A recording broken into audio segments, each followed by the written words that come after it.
झाला असेल आवाज पुन्हा एकदा. नमस्कार, मी नारायण पवार, समर्थ सोशल फाउंडेशनचा झोनल ऑफिसर, कोल्हापूरहून आलो तुम्हाला सर्वांची चर्चा करण्यासाठी. दिवसभरामध्ये वेगवेगळे सेशन होतील, त्याच्यावर तुम्हाला जे आवश्यक वाटेल त्याचं नोटिंग करा. हे सांगताना मला एक गोष्ट या ठिकाणी इतिहासामध्ये आठवली. तुम्हाला माहिती आहे की 23 जून 1757 ला प्लासीची लढाई झाली. ती लढाई जिंकल्यानंतर जो लॉर्ड क्लाइव्ह होता त्यानं कलकत्त्यापासून मुर्शिदाबाद पर्यंत विजयी मिरवणूक काढली. भारतामध्ये इंग्रजांनी भारताविरुद्ध लढाई जिंकली 23 जून 1757 ला. आणि ती लढाई जिंकल्यानंतर कलकत्त्यापासून मुर्शिदाबाद पर्यंत मिरवणूक काढली. त्या मिरवणुकीत जाताना तो लॉर्ड क्लाइव्ह घोड्या बसलेला आहे, रॉबर्ट क्लाइव्ह घोड्या बसलेला आहे आणि रस्त्याच्या दुतर्फा लाखो हिंदुस्थानी, काय म्हणतो मी, लाखो हिंदुस्थानी टाळ्या वाजायला लागले. आणि लॉर्ड क्लाइव्हच्या पाठीमागे, रॉबर्ट क्लाइव्हच्या पाठीमागे त्याचे विजयी सरदार आहेत शिपाशी. तो लॉर्ड क्लाइव्ह ज्यावेळेला आपलं आत्मचरित्र लिहिलं ते लंडनच्या लायब्ररीमध्ये आहे, त्यात तो काय म्हणतो लॉर्ड क्लाइव्ह, समजा माझ्या दुर्दैवानं टाळ्या वाजवणाऱ्या लोकांना देशप्रेम निर्माण झाला असतं आणि त्यांनी एक एक खडा आमच्यावर मारला असता, भारताला इतिहास पडत असता. किती दुर्दैवाची गोष्ट आहे. त्या लॉर्ड क्लाइव्हला जाणीव झाली की ही लोक फुलाऐवजी मला एक दगड मारला असता, भारताचा इतिहास पडला असता. हे असं का झालं, तर भारतामधल्या लोकांना स्वतःवर होणाऱ्या अन्यायाची जाणीव होत नाही. आणि हा इतिहास साक्षी आहे, कारण इतिहासामध्ये आजपर्यंत बघितलं 600 लोकांनी आपल्या प्राणाचं कल्याण केलेलं आहे. अरे लोक 32 कोटी लोकसंख्येचा देश, फक्त 6 लाख लोकांना लागा ना, बाकीच्या लोकांना आला नाही. कारण प्रत्येकाला माहिती मी, माझं घर, माझी बायका बघू, देशप्रेम हे नाही शिल्लक राहिलेलं. आणि म्हणून अशा पद्धतीनं ज्या ज्या वेळेला देशासाठी समाजासाठी ज्या घटना घडतात त्याच्यासाठी प्रत्येकाने अंतर्मुख होणं गरजेचं आहे. माझा रोल काय आहे, त्या पद्धतीनं ही संस्था कोल्हापूरमध्ये 2015 ला स्थापन झाली. स्थापन होण्यानंतर समाजाबद्दल, व्यसनमुक्ती याच्याबद्दल माहिती देणं, लोकांना समजावून सांगणं, लेक्चरचं काम चालत होतं. हे चालत असताना एक घटना घडली कोल्हापूरमध्ये. तुम्ही पेपरमध्ये वाचला असेल. कोल्हापूरमध्ये एका व्यक्तीनं दारूच्या नशेत आपल्या आईचा खून केला. ही अलीकडली घटना आहे, फार मोठी लांबची नाही घटना, सगळ्या पेपरला चर्चा आलं होतं. खून केला इथं पण ठीक आहे, तुम्ही आता पण ऐकलं अनेक खून होतात. त्यानं खून केला पहाटे, खून करून चाकूनं बसवून आईचं काळीच बाहेर काढलं, बघितलं, त्यानं ते शिजत ठेवलं, काळी शिजत ठेवलं आणि तो शिजत ठेवलं काळीच खात होता शिजून. कोल्हापूरमध्ये घडलं. ज्यावेळेला हे पेपरमध्ये बातमी आली त्यावेळेला संस्थेचे संस्थापक सादिक शेख यांनी आमच्या बाकी सर्व टीमला बोलवलं की एवढी भयानक घटना कोल्हापूरमध्ये घडू शकते, तर आपण याच्यासाठी काही करू शकतो की नाही. आणि म्हणून त्या विचाराला घेऊन आम्ही या संस्थेची स्थापना केली, समर्थ सोशल फाउंडेशन नशामुक्त भारत अभियान. आणि मग हे करत असताना अनेक लोकांनी आम्हाला सांगितलं की भाषण देऊन व्यसन सुटत नाही, तुमच्याकडे भक्कम सोल्युशन पाहिजे, आहे का. मग दुसरा विचार आमच्यामध्ये आला की भाषणाऐवजी अजून काय पर्याय पाहिजे. आणि मग आम्हाला सांगलीचे डॉक्टर PS माने, होमिओपॅथिक शास्त्रज्ञ, त्यांनी सांगितलं की मी एक स्प्रे असा बनवलेला आहे जो दोन्ही गालावरती मारला की त्या माणसाचं व्यसन सुटतं. हे कसं शक्य आहे. आम्ही त्यांना भेटलो आणि डेमो म्हणून आम्ही त्याच्यात काही प्रॉडक्ट मागवल्यानंतर आमच्या लक्षात आलं, दोन्ही गालावर आणि पोटावर स्प्रे मारला, 15 मिनिटांमध्ये त्या माणसाच्या तोंडाची चव जाते व्यसनाची, जेवणाची चव जात नाही. दारू, गुटखा, तंबाखू, ड्रग, गांजा, ताडी माडी काही घेतलं असेल तर 15 मिनिटांनंतर त्याला चव लागते. आणि टप्प्याटप्प्यानं मारत गेल्यानंतर महिना 2 महिन्यानंतर त्याच्या व्यसनाची सवय सुटू शकते. हा अनुभव भेटल्यानंतर आम्ही 100 लोकांना ट्रायल घेतली, सक्सेसफुल फॉर्म्युला वाटला आणि देशभरात आम्ही ते काम चालू केलं जोरदारपणे. आतापर्यंत लाखो लोक व्यसनमुक्त होत आहेत. आणि काही लोक असे आहेत की व्यसनमुक्त होऊ शकत नाहीत, ते विड्रॉल सिम्पटममध्ये गेलेले आहेत. त्या विड्रॉल सिम्पटमसाठी आम्ही स्वतःचा शिवशंभू व्यसनमुक्ती केंद्र सुरू केलं निवासी, ज्याच्यामध्ये 100 बेड्स आहेत. तिथं आम्ही त्यांना ठेवून त्यांच्यावर सगळ्या प्रकारचे ॲलोपॅथी आयुर्वेदिक उपचार करून त्यांना व्यसनमुक्त करण्याचा प्रयत्न केला.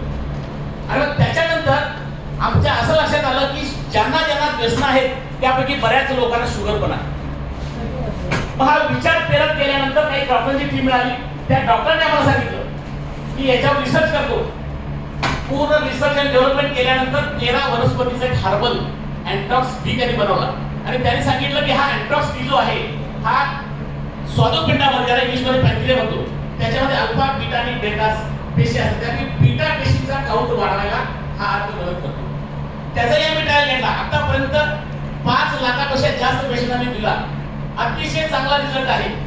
तुम्ही व्हिडिओ बघत असाल, अनेक लोकांनी सांगितलं की चळवळ होऊन जास्तीत जास्त लोकांपर्यंत पोहोचलं पाहिजे.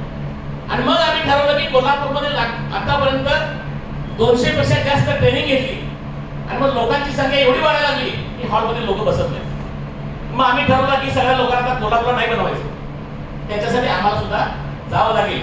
आणि मग आता आम्ही कर्नाटक, गुजरात, हैदराबाद प्रत्येक ठिकाणी असं जिथं जिथं लोकांचा कॉन्टॅक्ट होईल त्या ठिकाणी जाऊन आम्ही माहिती सांगायचा प्रयत्न करतो. आता ही माहिती सांगत असताना मी थोडंसं माझी ओळख करून देतो. मध्येच ब्रेक करतो, माझी ओळख करून देतो. मी नारायण पवार 2000 सालापासून स्वर्गीय राजीव दीक्षित यांच्या मोमेंटमध्ये काम करणार आहोत. स्वदेशी चळवळ ते माझ्या घरीच मुक्कामला असायचे. त्यांच्याबरोबर स्वदेशी, व्यसनमुक्ती, सेंद्रिय शेती याच्यावरती प्रबोधन करणं हे काम मी त्याच्यासोबत करतो. त्याच दरम्यान आदरणीय अण्णा हजारे यांच्या भ्रष्टाचार विरोधी जन आंदोलनाचा मी कोल्हापूर जिल्हा अध्यक्ष म्हणून 15 वर्षे काम केलेलं आहे. राज्य कमिटी मेंबर होतो आणि माहिती अधिकार कायद्याच्या प्रोसेसमध्ये पाहतो. हे संपूर्ण प्रक्रिया सामाजिक काम करत असताना 2014 ची योगायोगाने मी दिल्लीमध्ये गेलो आणि अरविंदची ओळख झाली, अरविंद केजरीवाल. आणि 2014 ओळख झाल्यानंतर 2014च्या लोकसभेला त्यांनी मला कोल्हापूरमध्ये खासदारकी तिकीट दिलं. 2014ला माझा काही संबंध नाही इलेक्शनचा कधीच, परंतु सामाजिक सेवेत गेलो, ओळख झाली. 2014 ची इलेक्शन लढवली मी, कधी ग्रामपंचायत लढवली नव्हती. पण माझ्या लक्षात आलं की हे काम आपलं नाही. कारण याच्यामध्ये खोटं बोललं पाहिजे, लवाड बोललं पाहिजे, दारू वाटली पाहिजे, पैसे वाटले पाहिजे, ते आपलं काम नाही. इलेक्शन हारल्यानंतर राजकारणाचा राजीनामा दिला आणि मी वयाच्या 40व्या वर्षी नोकरी पकडली की पैसे संपले राजकारणात. नाही इलाजानं वयाच्या 40व्या वर्षी मी निगलबाईस नोकरी लाईफ कंपनीमध्ये 15,000च्या नोकरीवर काम सुरुवात केली. वाईट वाटलं मला की पैशासाठी संपले, बायकोचे दागिने वेगळे इलेक्शनसाठी, आणि नाही इलाज झाला, काय करायचं. आणि त्या नोकरीच्या माध्यमातून मी अनुभव मोठा असल्यामुळे प्रमोट होत गेलो. मग मला टाटा एअरलाईन मध्ये करून घेतलं, तिथं चांगल्या पदावरती काम केलं. आणि रिसेंटली पंजाब नॅशनल बँक कोल्हापूरचा ब्रांच मॅनेजर म्हणून मी गेल्या वर्षी डिसेंबरपर्यंत काम करतो. गेल्या वर्षी डिसेंबरपर्यंत. त्या दरम्यान आदरणीय सादिक सरांनी मला बोलवलं. मला म्हटलं तुमच्याशी बोलायचं आहे. त्यांनी कोल्हापूरच्या हॉटेल कृष्णा इन मध्ये बोलवलं आणि 1 तास चर्चा केल्यानंतर ही मी जी माहिती सांगितली ऐकल्यानंतर मला म्हणले की तुम्ही चुकीच्या ठिकाणी काम करता. मी म्हटलं असं कसं. मला आता 12 लाखाचं पॅकेज आहे, महिन्याला 1 लाख पगार आहे, का चुकीच्या ठिकाणी. तर त्यांनी ज्यावेळेला संस्थेचा सगळा विस्तार सांगितला आणि माहिती पटवून दिली त्यावेळेला माझ्या लक्षात आलं की हा प्लॅटफॉर्म माझ्यासाठी आहे, ही नोकरी माझ्यासाठी नाही. त्या 1 तासाच्या लेक्चर मध्ये मी 12 लाखाचं पॅकेज डिझाईन केलं आणि गेल्या वर्षीपासून फुल टाइमचं काम. तर ही संस्था अशा प्रकारची संस्था आहे. या संस्थेमध्ये काम करताना अतिशय चांगल्या पद्धतीनं लोकांच्या मध्ये देशप्रेम कसं निर्माण केलं जाईल हे बघितलं जातं. स्वतः त्यांना ट्रेनिंगच्या माध्यमातून मानसिकता कशी चांगली राहील, तो मानसिक दृष्ट्या, कौटुंबिक दृष्ट्या कसा स्थिर सावर राहील याची काळजी घेतली जाते. त्याच्यानंतर त्याची आध्यात्मिक बाजू, त्याची सामाजिक बांधिलकी काय आहे याच्याकडे लक्ष दिलं जातं. आणि ह्या सर्व गोष्टी भक्कम करून माणसाचे जे 6 स्तंभ असतात आयुष्यातले, शारीरिक, मानसिक, आध्यात्मिक, सामाजिक आणि मग आर्थिक शेवटचा मुद्दा आहे, त्या सगळ्या बाजू भक्कम करण्यासाठी प्रशिक्षण घेतलं जातं. आणि प्रशिक्षणाच्या माध्यमातून माणसाला स्वयंरोजगारी उपलब्ध दिलं. परवाच्या आठवड्यापूर्वी बातमी वाचले, वंशज कर्ज झालं 35 लाख म्हणून त्यांनी आत्महत्या केली. एक आध्यात्मिक माणूस का सामाजिक कार्यातून त्याची आर्थिक बाजू भक्कम नाही झाली. संस्थेनं पहिल्या दिवसापासून हे उच्चार केला की समाजात काम करत असताना आपली आर्थिक बाजू भक्कम असणं गरजेचं आहे. आणि म्हणून या संस्थेकडे हजारो लोक जॉईन होत आहेत आणि घरी बसून समाजसेवा करून आपलं घर सांभाळून चांगल्या पद्धतीने जीवन जगत. आणि म्हणून माझ्यासारखे अनेक लोक नोकरीवर सोडून सुद्धा या ठिकाणी जॉईन झाले, अतिशय चांगल्या पद्धतीनं तळमळीनं काम करतायत. तुम्हाला सुद्धा अशा प्रकारची संधी मिळालेली आहे. कारण आपण बघितलं की समाजामध्ये अनेक उद्योग आहेत. त्या प्रत्येक उद्योगात लोकांचा हेतू काय असतो, माझा प्रॉडक्ट विकून पैसे कमावणे. संस्थेचा उद्देश काय आहे, देशातली तरुण पिढी व्यसनमुक्त करून त्यांना भक्कम बनवणे. पैसा बाय प्रोडक्ट आहे, पैशासाठी काम करावं लागत नाही. तुम्ही ज्या वेळेला दुसऱ्याचे आजार कसे बरे होतील, दुसरा कसा व्यसनमुक्त होईल, तो आजारातून मुक्त झाला तर पैसा बाय प्रोडक्ट मिळत झाला. म्हणून अशा प्रकारच्या एका अतिशय महत्वाच्या संस्थेचा माहिती तुम्हाला मिळाली, तुम्ही इथं पोहोचलात त्याबद्दल तुम्हा सर्वांचं मी संस्थेच्या वतीनं मनपूर्वक अभिनंदन करतो प्रत्येकाचं. आणि पूर्ण आजचं प्रशिक्षण संपल्यानंतर निश्चितपणे तुम्हाला वाटेल की मी इतके दिवस हे का नाही ट्रेनिंग केलं. हा शब्द आता लिहून ठेवा, संध्याकाळी 6 ला जाताना तुमच्या लक्षात येईल की खरोखर मी ह्या तुम्ही करणं गरजेचं होतं. कारण आजपर्यंत आमच्याकडं आम्ही स्वतः कोणी डॉक्टर नाही, परंतु 2,500पेक्षा जास्त MBBS MD BMS डॉक्टर आमच्यासोबत काम करतात. का? एक मुद्दा चांगला आहे, सकारात्मक आहे, देशभक्तीचा आहे आणि देशासाठी आपल्याला काम करायचं आहे. या तळमळीनं लोक आपल्याशी जोडलेले आहेत.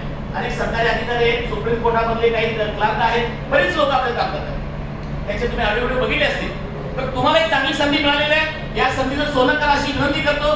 मला या ठिकाणी बोलायची संधी दिली त्याबद्दल मी सहयोगाचा आभार मानतो. आणि पुढच्या सेशनसाठी संस्थेचे संचालक माननीय असलम शेख सरांना निमंत्रित करतो. आदरणीय असलम शेख सर.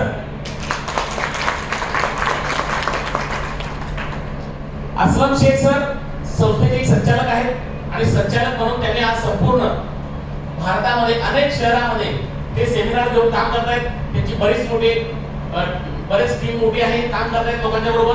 अभ्यास चांगला आहे. आदरणीय असलम शेख सर. तर तुम्ही काय करायचं आहे, आजच्या सेशन मध्ये तुम्हाला जे शंका असतील, जे प्रश्न असतील, मी बोलल्यापासून इथून पुढे एक 2 सेशन घ्यावं. असलम शेख सरांचा जो गाडा अनुभव आहे तो तुम्हाला त्याचा फायदा होईल निश्चितच. धन्यवाद.